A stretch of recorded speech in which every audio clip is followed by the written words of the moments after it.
4. Now, of the teams left in the Pac-12, one of them is Washington State. Their president, Kirk Schultz, sat down with Pete Thamel for an interview, a lengthy article. Here are some of the quotes. Acknowledged his school's athletic program is at a bad spot, facing the harsh reality in the wake of the Pac-12 defections. It's like a breakup. It's awkward. No one wants to sit there for too long. When everything went down on Friday, he texted athletic director Pat Chun, "We've got to roll up our sleeves and get to work." Also, keeping all the irons in the fire. At the end of the day, this is interesting here, at the end of the day, us doing something on the East Coast, unless it's a hell of a lot of money, there's just no way to make it work, in reference to the possibility of anything with the ACC, although it's been mainly what Cal and Stanford have been brought into it. It may be the two of us accept an invitation to the Mountain West, speaking of Oregon State, I'm sure, and we rely on private dollars to make sure our budgets are at the top of the league. And then on USC and UCLA's departure, that's what did it. That's what did us in the end, not just the last week. People had feet in both camps. Yeah, I mean, I think that last line is really interesting because there's a lot of trying to blame the Big 12 going on still. There's a lot of trying to blame the Big 10. And look, I think there's equal disbursement of who you want to point the finger at, but I think you have to start with the Pac-12. I mean, and that's where it all begins and ends, was with their decisions along the way. And I don't think at this point many would argue with that. So you can assign blame elsewhere. Yeah, of course, if the Big 10 didn't come grab Washington and Oregon, none of this happens, except Colorado still moves. Colorado still goes.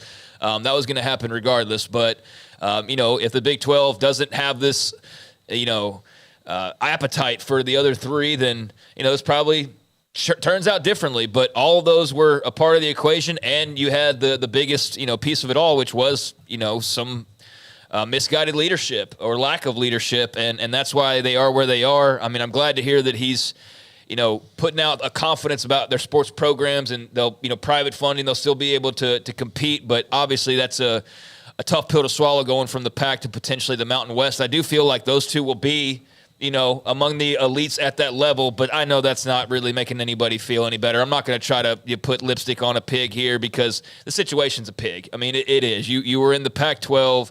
All of that made sense for you in every way, shape, and form, and now you're looking at a completely different, a universe that you'll be settling into potentially.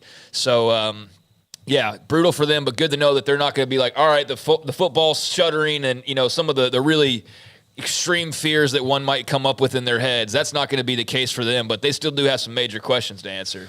Yeah.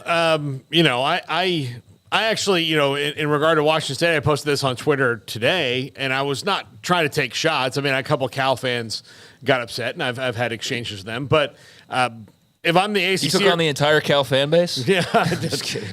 But yeah, that's kind of what it felt like. No, but if I'm a conference and I've got two teams coming in, if I'm the ACC and I want better football games, at least in the near future, I'd rather have Wazoo and Oregon State than Cal and Stanford. Now, the Cal fans that got mad at me were like, "Oh, well, we have this great history," and I'm like, "Yeah, but I'm not the only one who's noticed this, and I'm not a decision maker."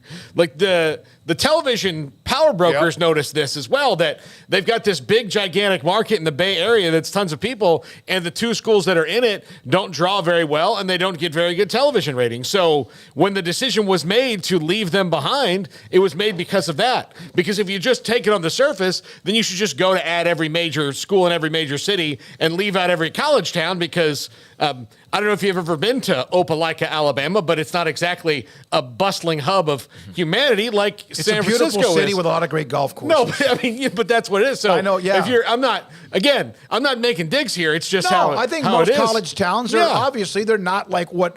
Like the bigger schools now, some of the towns that are cities, the Big 12 has added. Cincinnati is a large city. No, like Columbus, Ohio has turned into a gigantic city. But in Tucson area, I mean, then you have Orlando now with UCF. Yeah. So those things all happen if you do that on the surface. So and that's why I feel really bad for Washington State and Oregon State, because they've clearly, as a fan base and a university, made a commitment, especially in football, to being good and to being aggressive and trying to win the conference title, as we're where Stanford and Cal are kind of caught in stasis here, and they're the ones who are getting talked to about the ACC. When again, if I'm the ACC and I'm thinking like, what's a better game, Clemson versus Cal or Clemson versus Oregon State playing?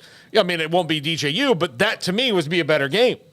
Yeah, I think the whole Silicon Valley aspect got a little overvalued during this whole process. And not to say that there's not some value to it. There clearly is, but it's just overvalued in the grand scheme of things. They weren't quite layups, if you will.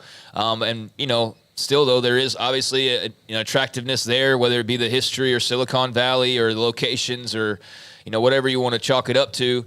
There is interest clearly by the ACC. So, unfortunately for Oregon State and Washington State, they're sort of at the mercy now of what's going to happen there and what that does in turn to Cal and Stanford. And so there's still some questions that need to be answered that lead to answers of other questions. And for Oregon State and Washington State right now, they're not first in line to go ahead and just make their choice and move along. They've got to kind of be at the mercy for a little while, but hopefully not too long. The 8 teams that are now the original of the Big 12, although TCU was not a part of it, another West Virginia at the beginning, they had days when they probably felt not quite as isolated as Oregon State and Washington State, but there were days where everybody around the Big 12 that wasn't Texas and Oklahoma, even Texas Tech or Oklahoma State, no matter bigger schools, whatever, they had to also wonder, or KU.